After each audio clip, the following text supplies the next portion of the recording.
ও বাবা, ও দাদা, আমি আজকে ব্যাঙ ধরে নিয়েছি, সবাই মিলে খাবো মজা করে। এই দেখো কতগুলো ব্যাঙ। ওই কি নিয়ে আসিস তুই? এসব মানছে খায় নাকি? জন্তু জানোয়ার তুই কি জন্তু জানোয়ার নাকি? বাবা ভালো লাগে, আমার বান্ধবীটা খায়, আমি জানি। হ্যাঁ, এসব খাতে হবে না, ফেলো এসব। না বাবা, আমি জানি ভালো লাগে, জম্বের ভালো লাগে। নে নে নে। দে আমার দ্বারে দে, আমি দিয়ে দিচ্ছি রে ইস্কানে। ভালো লাগে খেতে।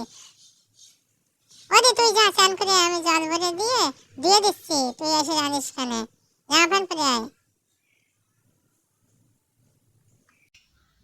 এ আমি চলে আসছি, দে আমি কাটি, এবার আমি রাঁধে দিচ্ছি, তুই যা, বসে থাক গিয়ে।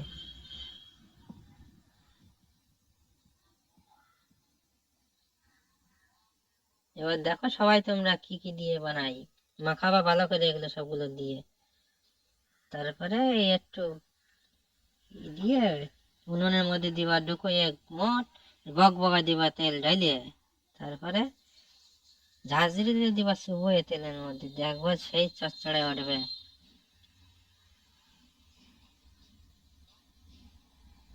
যাকে যাকে ভিডিও ভালো লাগবে তারা একটা লাইক কমেন্ট শেয়ার করে দিও, আর আমার চ্যানেলটাকে সাবস্ক্রাইব করে দিও।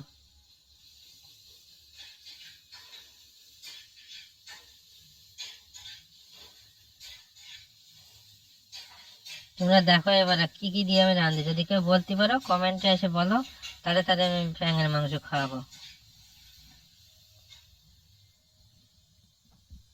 দেখো কি একটা দিচ্ছে, আগুন ধরে যাবে মাংসের মধ্যে গপ গপায়, দেখো কায়দা দেইছ। হয়ে গেছে দে রান্না। তুই যাও নিজে বই গিয়ে, আমি নিয়ে আসতেছি টেবিলে। তোমরা বাপ বেটা মিলে খাও, আমার রান্না হয়ে গেছে। আমিও তাহলে তোকে সাথে খাই। এরে জম্বের ভালো দেই, আমি তো জানতাম না যে ব্যাঙের মাংস এত ভালো লাগে। বাবা তোমার আগেই কইলাম যে জম্বের ভালো থাকে, আনে নেই তাই এসব মাংস। এই নাও, তোমার জম্বের ভালো লাগছে, তুমি আর একটা খাওয়াই নাও।